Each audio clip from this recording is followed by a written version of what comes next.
말씀 나누겠습니다. 오늘 우리에게 주시는 하나님의 말씀은요, 사도행전 15장 1절로 11절까지의 말씀입니다. 사도행전 15장 1절로 11절의 말씀을 우리 함께 교독하여 읽겠습니다. 어떤 사람들이 유대로부터 내려와 형제들을 가르치되 너희가 모세의 법대로 할례를 받지 아니하면 능히 구원을 받지 못하리라 하니,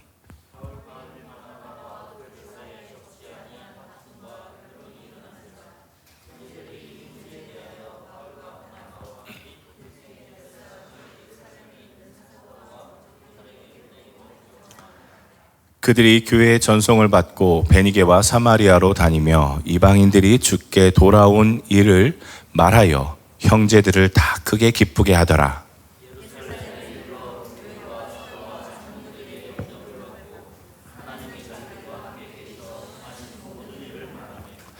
바리새파 중에 어떤 믿는 사람들이 일어나 말하되 이방인에게 할례를 행하고 모세의 율법을 지키라 명하는 것이 마땅하다 아니라. 많은 변론이 있은 후에 베드로가 일어나 말하되 형제들아, 너희도 알거니와 하나님이 이방인들로 내 입에서 복음의 말씀을 들어 믿게 하시려고 오래전부터 너희 가운데서 나를 택하시고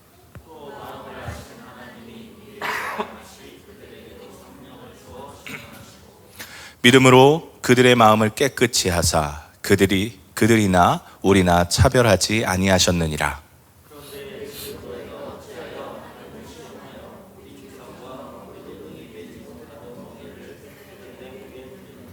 함께 읽겠습니다. 그러나 우리는 그들이 우리와 동일하게 주 예수의 은혜로 구원받은 줄을 믿노라 하니라. 아멘. 여러분, 우리 슬로건 가운데 팔로우가 우리 슬로건 아니겠습니까? 그런데 오가 두 개가 들어갑니다. 오가. 첫 번째 오베이, 순종에 대한 말씀은 저번 주에 드렸던 말씀을 기억해 주시면 좋을 것 같습니다. 오늘 말씀의 주제는 또 다른 오입니다. 오브젝티브, 목적, 목표, 이런 뜻을 갖고 있지요. 여러분의 목적은 무엇입니까? 여러분의 목표가 있으실 건데 목표는 또 뭘까요? 택하미가 아직 저렇게 어리지만 저희의 하나님을 향해서 하나님, 택하미를 향한 목적과 목표가 있은 줄 압니다 하고 기도합니다. 여러 가지의 하나님의 꿈이 있고 하나님, 저 아들을 통해서 이루실 큰일이 있을 텐데 저 아들이 빗나가지 않고 주님의 말씀 가운데 잘 살게 해달라는 기도를 벌써 하고 있습니다. 여러분, 우리를 부르신 하나님의 목적은 분명히 있습니다. 그리고 우리 교회를 향하신 하나님의 목적도 있습니다. 함께 오늘 말씀 가운데 하나님 교회를 향한 목적과 부르심이 무엇인지 생각해 보시는 귀한 시간 되시기를 주님의 이름으로 축복합니다. 저번 주의 말씀을 잠깐 좀 되돌아보기를 소원합니다. 초대교회에 스데반 집사 순교 사건으로 인해서 예루살렘에만 모여있던 교회 공동체가 이렇게 불티가 튀듯이 사방으로 흩어지는 일이 생겨납니다. 예루살렘에서 유대를 넘어갔고 유대에서 사마리아까지 넘어갑니다. 여러분, 예수 믿는 사람들이 사실 어려움이 있거나 힘든 일이 있을 때 좌절하고 낙심하지요. 그런데 예수 믿는 사람들의 특징은 뭐냐? 그 어려움 가운데에서도 하나님을 찾고 하나님의 복음을 전한다는 게 있지 않겠습니까? 이 사람들도 마찬가지입니다. 흩어졌는데 할 것이 무엇이냐? 복음 전하는 것이다 하고 복음을 막 전하기 시작합니다. 다만 복음 전함에 제한이 있었습니다. 그게 무엇이냐? 유대인에게만 복음을 전했다라고 기록되어 있습니다. 이렇게 유대인에게만 복음을 전하는 이유는 선민의식 때문에 그러합니다. 하나님이 유대인을 부르셨지 이방인을 부르신 건 아니야. 하나님이 아브라함, 우리의 조상을 부르셨지 이방민족을 부르신 건 아니야 라는 선민의식을 갖고 있어서 이방인은 복음을 들을 대상이 아니라고 생각했습니다.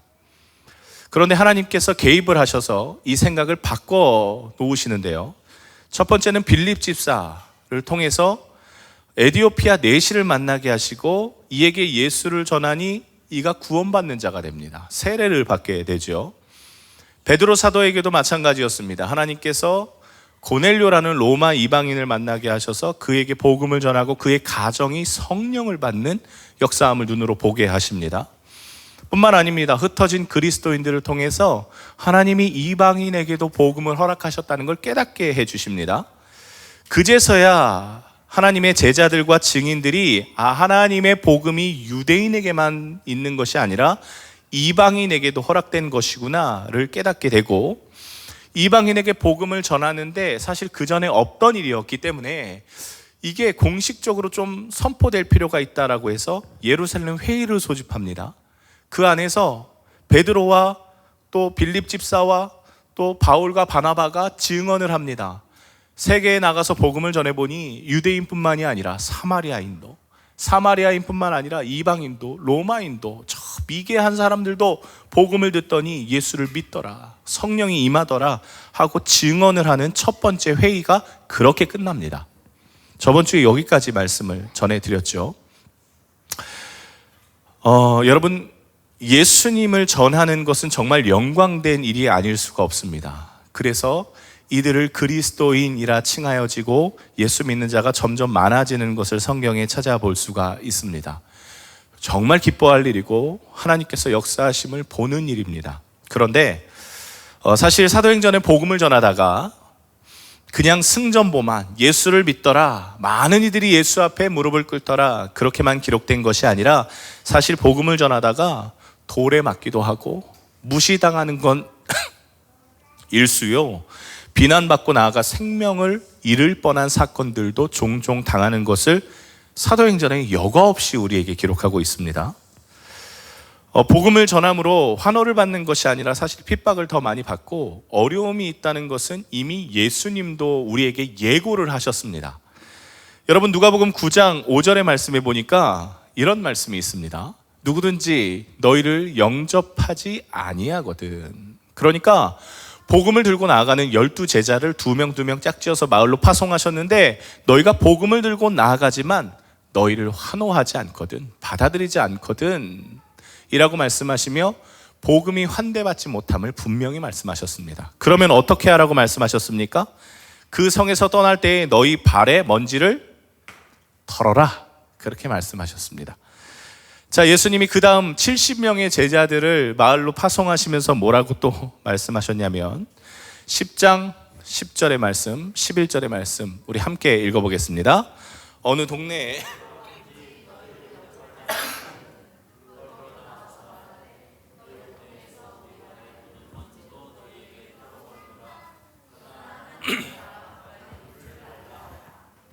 영접하지 아니하거든 똑같이 말씀하셨습니다. 너희 발에 묻은 먼지도 털어버려라. 환영받지 못하면 어떻게 합니까? 발에 먼지를 털어라, 그렇게 말씀하셨습니다. 여러분, 이게 뭘 의미하는 걸까요? 이 말 자체가 거부당하는 제자들의 상황을 잘 보여주는 예입니다. 사도행전에 그런데 이런 장면이 또 있습니다.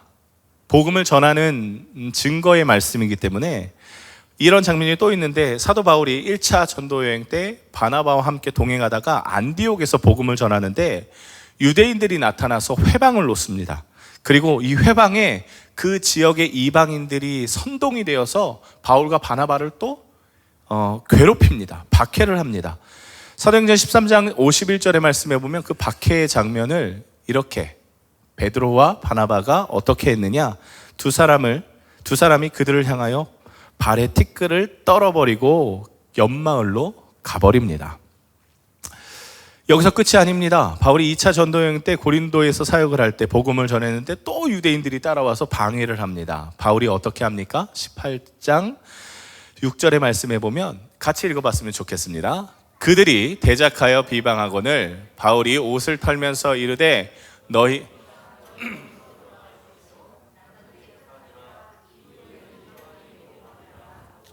자, 복음을 전하는데 듣지 않는 자에게 발에 또 옷의 먼지를 털어버린다. 너희의 피가 너희 머리로 돌아간다. 이 말이 무슨 말일까요? 나쁜 걸 준 것도 아니고 복음을 전해준 것 아니겠습니까? 구원받는 복음을 전해줬는데 욕이나 먹고 마음이 상하니 복음을 전했는데도 듣지 않았으니 맘 상한다 하고 막 툴툴 털어버리는 걸까요? 사실 여러분 이 말씀은요, 발에 먼지를 털고 옷에 먼지를 털고 피가 너희의 머리로 돌아간다는 이 말씀은 성경 말씀에 근거하고 있는 행동입니다. 에스겔 33장에 보면요, 파수꾼에 대한 이야기가 있습니다. 적군이 이렇게 쳐들어옵니다.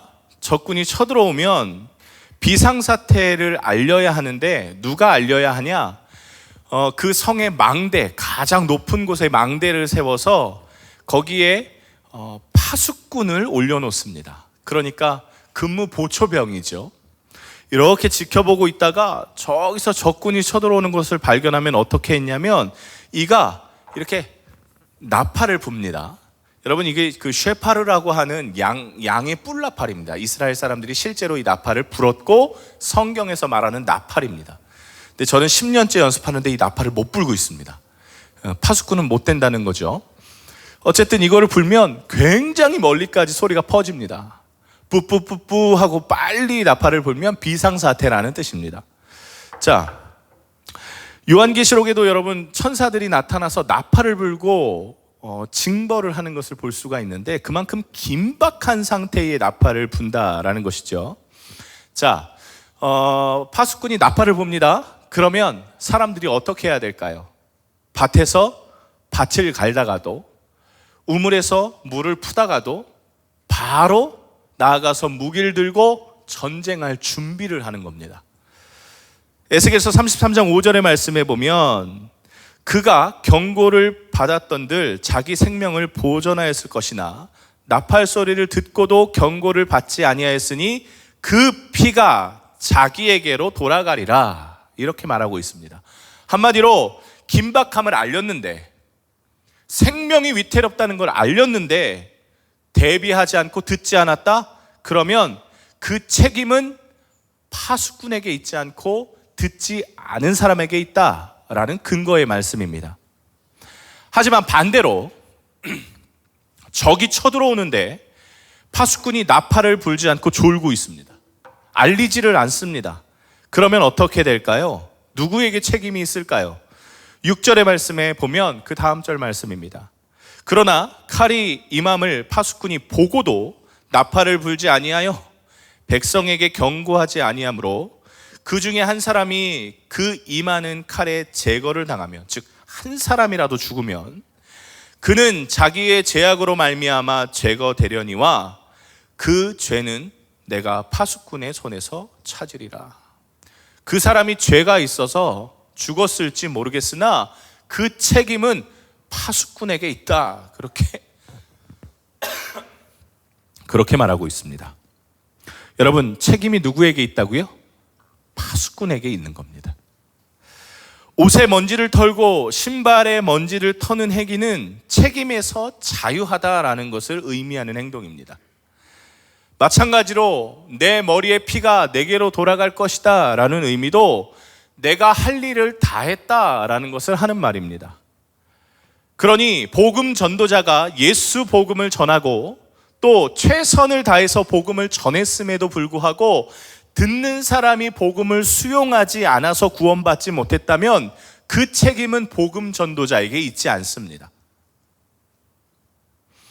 사실 여러분, 복음을 전하다가 우리가 복음을 열심히 전했는데 복음을 듣지 않으면 복음 전도자가 마음이 상합니다. 왜 복음을 듣지 않을까? 그런데 하나님이 분명히 말씀하셨습니다. 그 책임은 너에게 있지 않다. 그런데 정말 두려워해야 할 것은 무엇인 줄 아십니까?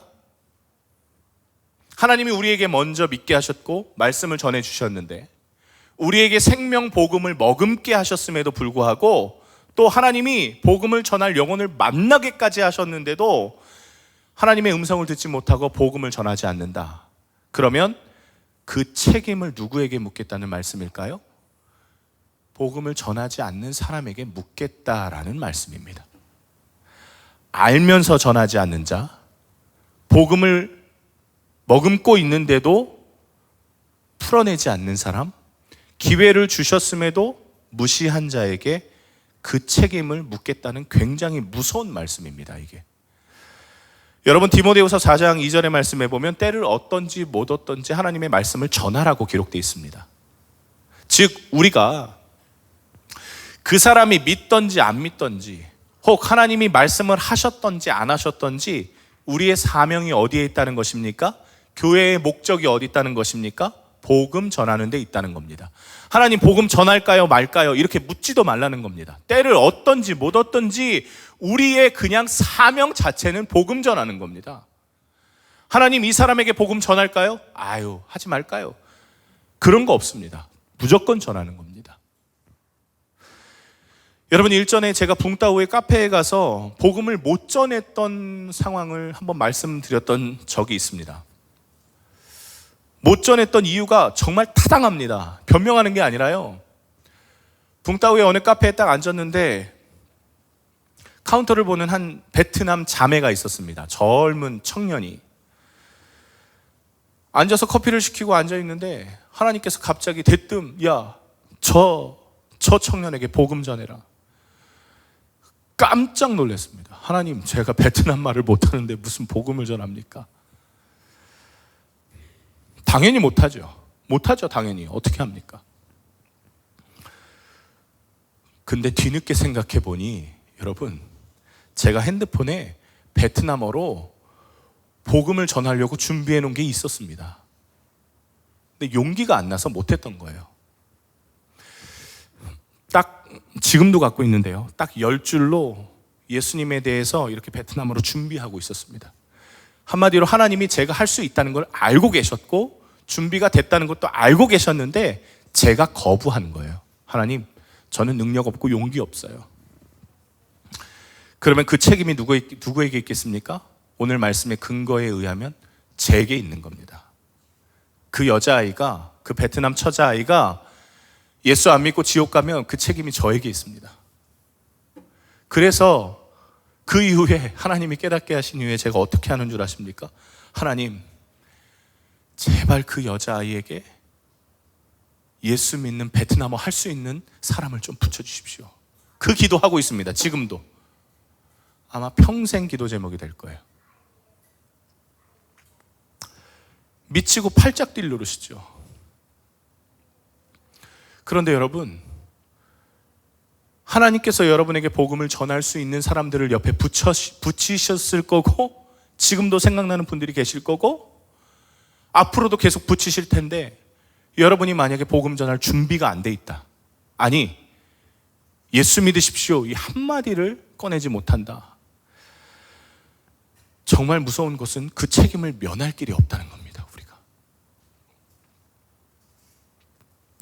그래서 교회의 사명은, 예수 믿는 자의 사명은 예수 믿었기에 끝난 게 아니라 예수 믿은 다음부터 시작이 됩니다. 너무 무겁죠? 무거운 이야기지만 사실입니다.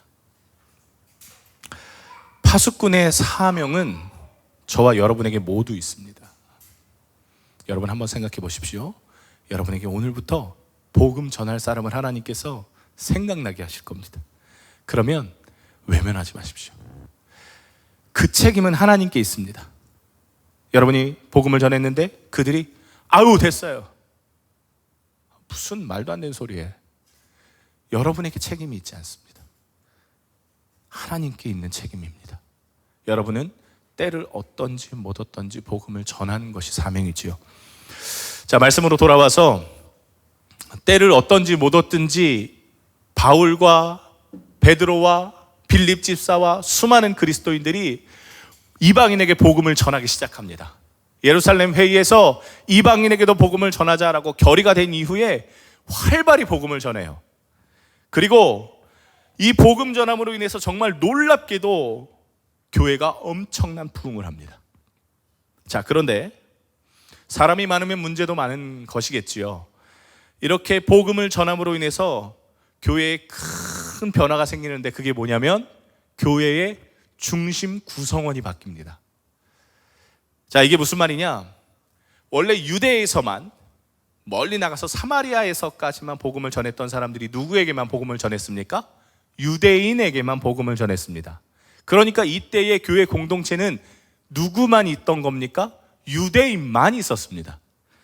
그런데 이제는 이방인에게도 복음을 전하자 하고 사방으로 나가니 이방인들이 더 예수님을 열심히 믿기 시작합니다. 이방 곳곳에 교회가 생기기 시작합니다. 그곳에도 유대인은 있었죠. 그런데 교회 공동체의 중심 구성원이 더 이상 유대인 그리스도인이 아니라 이방 그리스도인이 되는 겁니다. 여러분, 이게 얼마나 심각한 일인 줄 아십니까? 우리가 생각할 때 야, 정말 잘 됐다라고 생각하실지 모르겠지만, 여러분, 제가 예화를 하나 좀 드려보겠습니다. 우리 교회가 사실은 지금 아이들도 있고 청년들도 있지만 가장 많은 연령층은 장년입니다. 장년 중심의 교회죠. 그런데 갑자기 윤상철 목사가 저 스카이가든 3차에서 기타를 메고 찬양을 하는데 막 청년들이 야, 저기 교회가, 야, 저 목사가 도대체 누군지 저희 기타에 호치민 신촌교회 붙여놨거든요. 가서 야, 만데, 야, 저 목사가 야 찬양을 한다 그러면서 청년들이 갑자기 나타나서 야, 저런 목사 따라가야 된다 하고 한 200여 명의 청년들이 갑자기 우리 교회에 막 왔다고 한번 생각해 보십시오. 근데 문제는 뭐냐면 예수의 예자도 모르는 청년들이었던 거예요. 교회의 교자도 모릅니다.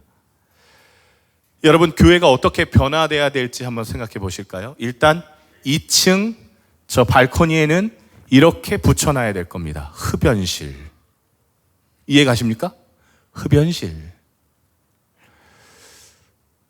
아마 이런 이야기를 여러분 쉽게 들으실 겁니다. 예배 끝나고 나서 청년들이 요 앞에서 흡연실에서 담배를 피면서 야, 오늘 야 저녁에 저기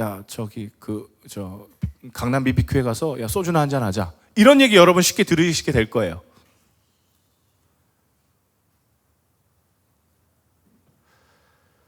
여러분이 알고 있던 그동안 생전 모르시던 욕들도 쉽게 들을 수 있는 귀한 교회가 될 겁니다. 여러분, 혹 이런 일이 일어난다면 2층에 흡연실을 만드는 걸 여러분 수긍하실 수 있으시겠습니까? 혹 여러분 이런 일이 일어난다면 예배 끝나고 요 앞에서 담배를 피면서 청년들이 야 강남 BBQ로 소주 한잔 하러 가자.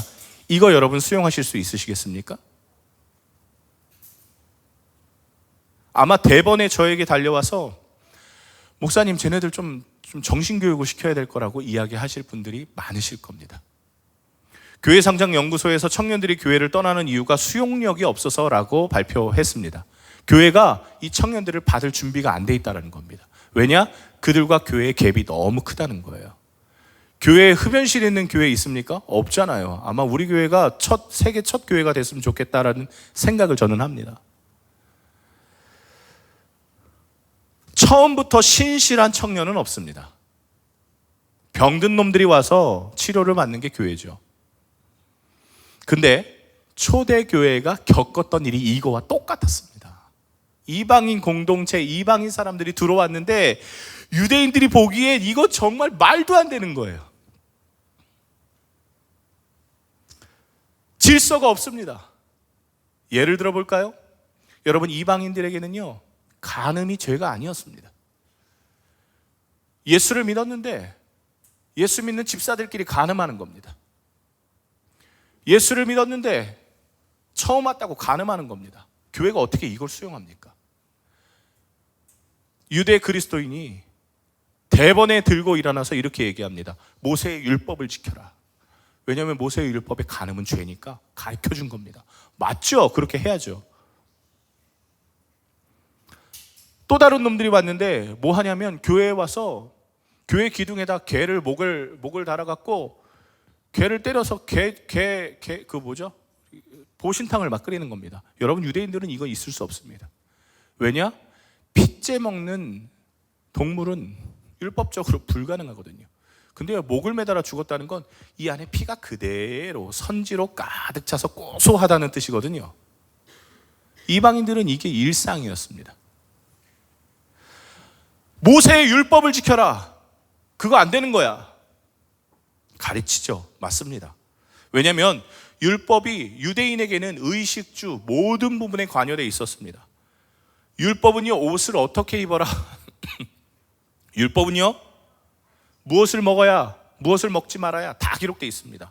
율법은요, 하물며 집을 이렇게 지어라까지도 기록되어 있습니다. 그러니까 의식주 모든 것이 다 율법으로 통일되어 있는 유대 공동체 안에 이방 공동체가 더 많아지니 교회가 엉망진창이 됐던 겁니다.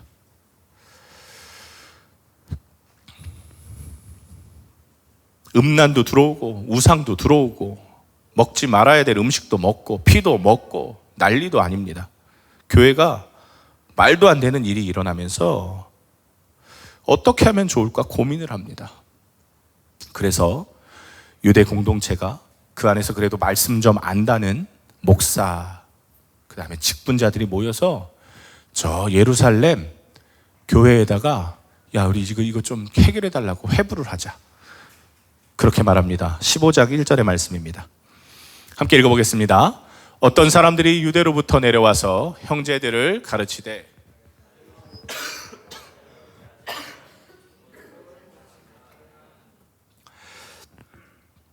할례를 받지 못하면 구원 못 받아. 왜냐하면 유대인들에게 가장 처음 지켜지는 율법이 뭡니까? 할례이기 때문에 그러합니다. 난지 8일 만에 할례를 합니다. 즉 얘가 유대인이라면 할례를 받아야 되고 그게 율법의 처음 기초거든요. 한마디로 이방 그리스도인 공동체에게 모든 율법을 지키게 하는 것을 시작하자라는 선포를 한 겁니다. 사도 바울이 이 이야기를 듣고 깜짝 놀랍니다. 하나님의 복음은 그것이 아니었거든요. 사도 바울이 지금까지 복음을 전하다가 보니 이방인들에게 성령이 임했던 것은 그들이 율법을 지켜서였던 것은 아니었거든요. 그래서 예루살렘 회의에 참석을 하고 거기서 정식으로 안건을 냅니다. 그 전에는 그 전에는 이방인에게 복음을 전할 것인가 말 것인가를 논의했던 그 자리가 이번에는 AD 49년에 이방인 그리스도인에게 율법을 강요할 것인가 강요하지 말 것인가가 정식 주제가 됩니다. 그리고 교회의 지도자들이 모이고 장로들이 모여서 회의를 합니다. 정말 첨예하게 대립했던 것 같아요. 그때에 그 논란 속에 사도의 대표였던 베드로가 발언을 합니다. 베드로의 발언이 이러합니다. 이방인 그리스도인에게도 성령을 주셨고 이들도 믿음으로 정결하게 되었습니다. 그런데 우리 조상도 못 지켰고 지금 우리도 못 지키는 그 율법의 멍에를 저 이방인들에게 매게 할까요? 이방인 그리스도인은 그저 우리와 똑같이 예수님의 은혜로 구원을 받은 자입니다. 그렇기 때문에 우리가 그 율법을 강요할 이유가 없습니다 하고 베드로가 먼저 이야기합니다. 그리고 이 말에 힘을 보태서 바울과 바나바가 1차 전도 여행 때 제가 이방인 그리스도인 공동체를 만나보니 성령께서 표적과 기사를 허락하여 주셨고 유대인에게나 이방인에게나 차별 없이 성령을 허락하여 주셨습니다. 그들이 할례를 행해서 성령을 주신 것이 아니라 그들이 율법을 지켜서 성령을 주신 것이 아니라 오직 믿음으로 그들에게 성령을 주신 것을 제가 눈으로 보았습니다 하고 증언을 합니다. 그리고 모두를 진정시킨 이후에 예수님의 친동생이었던 야고보 의장이 이렇게 선포합니다. 그들을 율법으로 괴롭게 하지 말고 이 세 가지만 우리 지키게 합시다. 그게 29절의 말씀입니다. 한번 보실까요? 뭘 세 가지를 지키게 하실지 한번 읽어보겠습니다. 우상의 제물과 피의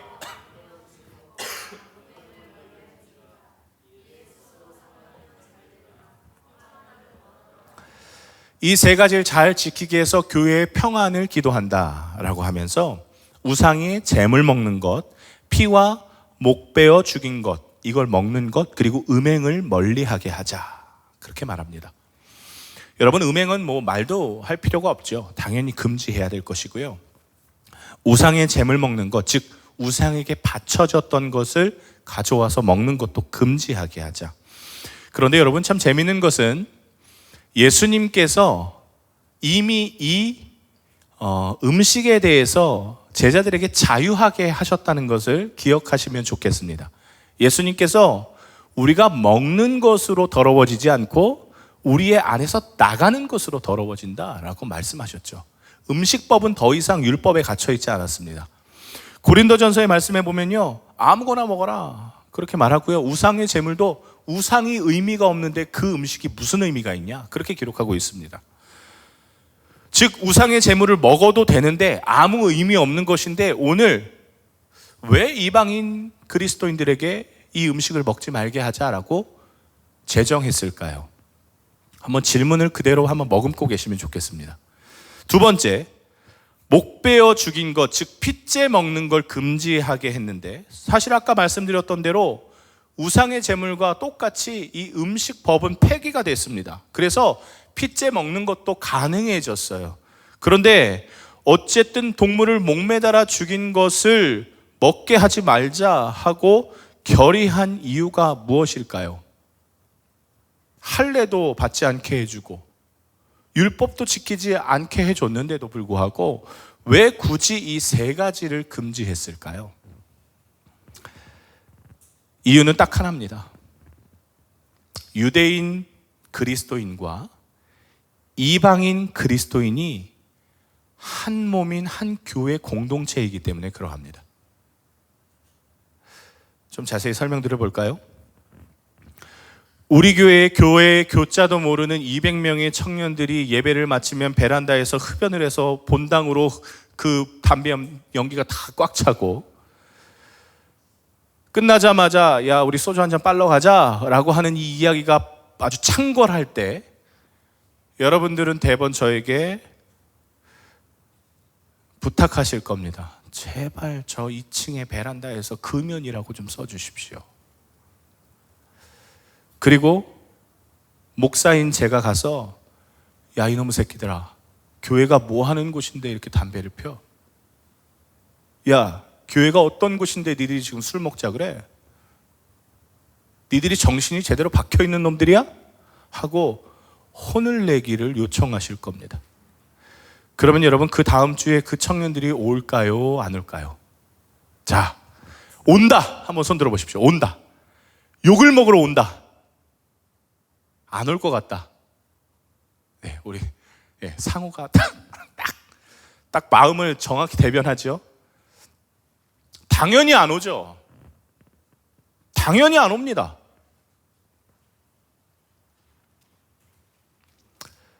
속 터져도 참습니다.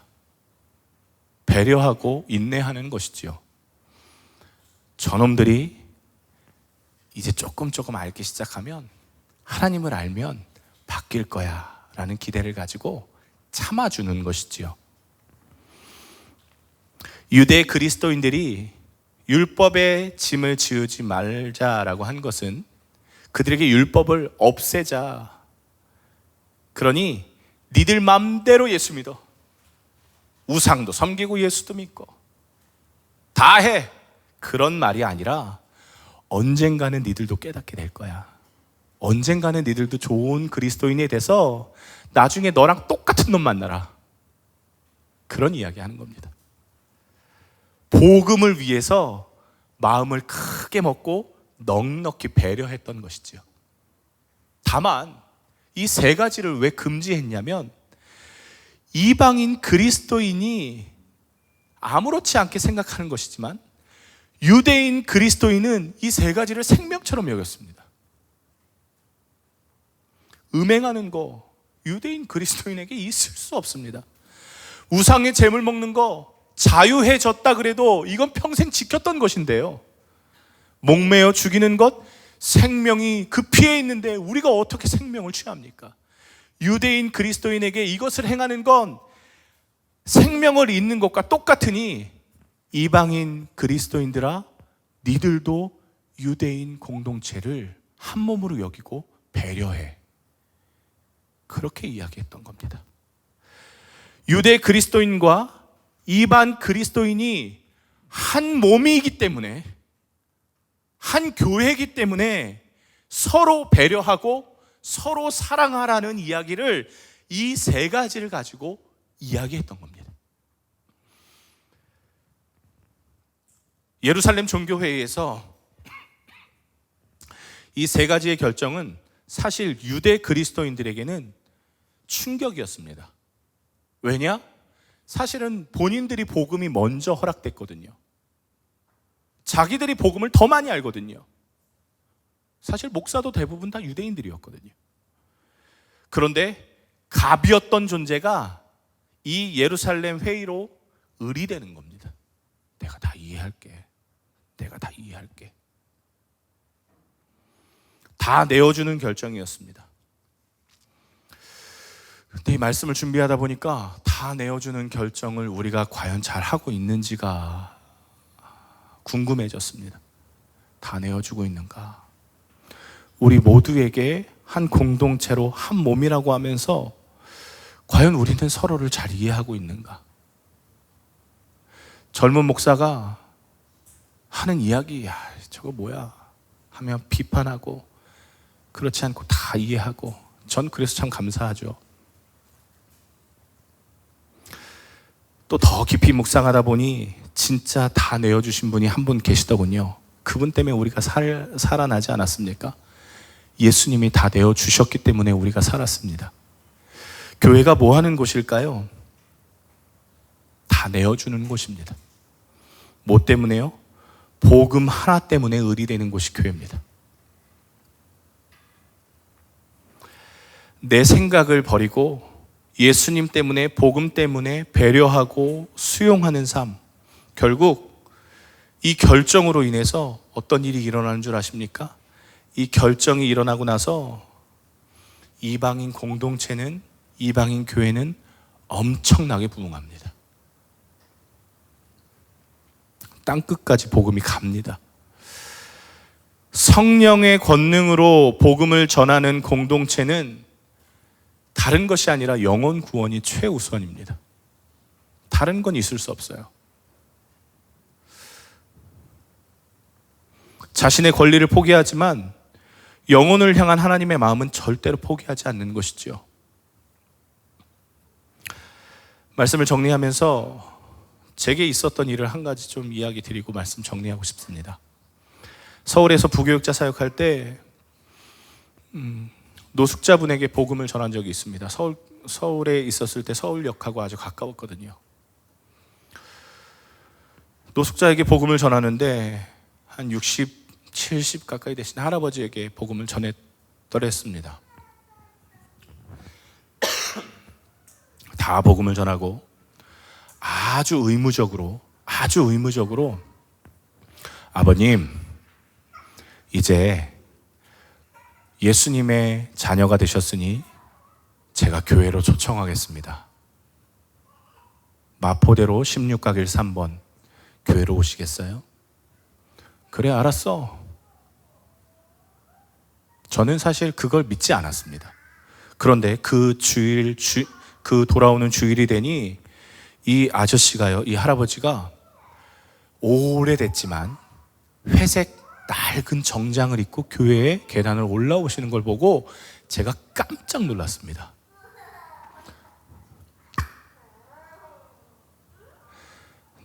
목사 아들이 항상 문제죠. 깜짝 놀란 게 왜 놀랐냐면 저는 그분이 올 거라고 상상도 안 하고 있었거든요. 제가 깜짝 놀란 것까지도 숨기면서 너무 기쁜 표정을 하면서 아이고 어서 오시라고 하면서 그분을 맞이했습니다. 그런데 여러분, 노숙하시는 분들은 항상 나는 냄새가 있습니다. 그리고 아무리 깔끔한 옷을 입었다 할지라도 노숙하는 분들은 티가 나요. 대번에 느껴졌습니다. 제 마음에 고민이 생기는 거예요. 어디에 앉혀야 되지? 성도님들이 의자에 다 앉아 계시는데 어디에 앉혀드려야 다른 분들이 불쾌하지 않으실까? 그거부터 고민이 되기 시작했습니다. 그래서 어디에 앉혀드렸냐면 담임 목사님이 옆에 앉혀드렸습니다. 잘했죠? 담임 목사님은 당연히 뭐라 못하시니까. 그리고 더 예배가 끝나자마자 새가족 팀장에게, 장로님이셨거든요. 장로님, 제가 전도한 분인데 사실 서울역에서 노숙하시는 분이세요. 근데 오늘 오셨는데 잘 좀 부탁드릴게요 하고 장로님께 부탁을 드렸는데 장로님이, 제가 존경하는 장로님입니다. 이분을 아버님처럼 떠받드는 거예요. 아버님처럼. 아이고 잘 오셨다고. 제가 새가족 교육 담당이었거든요. 내려가서 다 안내를 하고 정리를 하고 내려갔는데 새가족 팀원 한 10명이 되는 분들이 이분을 정말 왕같이 모시고 있는 거예요. 너무 감사했습니다. 너무 감사했습니다. 냄새가 나잖아요. 꾀죄죄하잖아요. 그리고 이분이 몸이 불편하셨거든요. 교회에 있는 약을 챙겨드리고 막 장로님이 그리고 새가족 담당하시는 권사님이 그 남은 음식들을 잘 이쁘게 포장을 해서 가실 때 이거 꼭 드시라고 그리고 챙겨서 보내드렸습니다. 다음 주에 오셨을까요? 안 오셨을까요? 다음 주에도 오셨어요. 그 다음 주에 오셨을까요? 그 다음 주에도 오셨습니다. 새가족 교육 5주 다 마치시고요. 나중에는 교회에 정말 열심히 예배하셨습니다. 그리고 딸 집으로 들어간다고 하면서 지방으로 이사 가기 전까지 교회에 열심히 오셨어요. 비록 주일만이었지만 예배에 빠지신 적이 없습니다. 저는 왜 감사했냐면요. 저는 그렇게 기대하지 않았거든요. 사실 오면 좀 문제가 될 것 같아서 걱정도 했거든요. 근데 교회 담임 목사님 옆에 앉으면서부터 담임 목사님이 말 거시고 잘 오셨다고 전도팀이 왕같이 떠받드는 그 모습 배려 아니겠습니까? 왜요? 복음 때문에 배려한 겁니다. 예수님 때문에 배려한 거 아닙니까? 그 복음 때문에 자신이 의리됨으로 인해서 한 영혼이 구원받는다는 거, 그거 여러분 보석보다 귀한 일 아니겠습니까? 복음은 사랑에 기초하고 있기 때문에 허다한 죄도 덮게 되는 겁니다. 복음은 사랑에 기초하고 있기 때문에 거부감을 떨쳐낼 능력도 있게 되는 겁니다.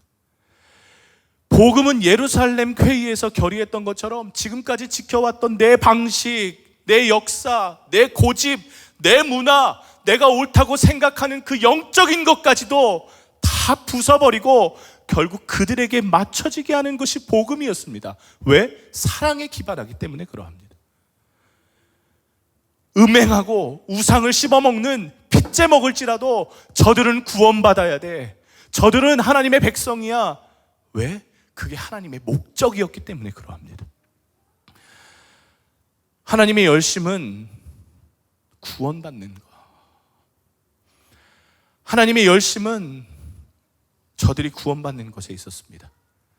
사랑하는 여러분, 하나님은 여러분을 이 시간 이 베트남 땅에 파수꾼으로 부르셨습니다. 나팔을 불어 임박할 진노를 전하게 하시고 오늘 하나님이 불러가시면 당장 지옥의 아궁이에 들어가야 될 인간들에게 사랑의 조건으로 사랑에 기반한 복음을 전하게 하신 파수꾼으로 우리를 부르셨습니다. 이게 우리 교회의 목적이자 목표입니다. 하나님이 전하라 하는 마음을 주시면 하나님 베트남어 못하는데 어떻게 전합니까? 그게 아니라 그래도 전하고 또 전하고 또 전해서 때를 얻든지 못 얻든지 하나님의 마음을 가지고 그에게 예수 복음이 심기게 하는 파수꾼, 그 사명을 감당하는 저와 여러분들 되셨으면 좋겠습니다. 찬양하겠습니다.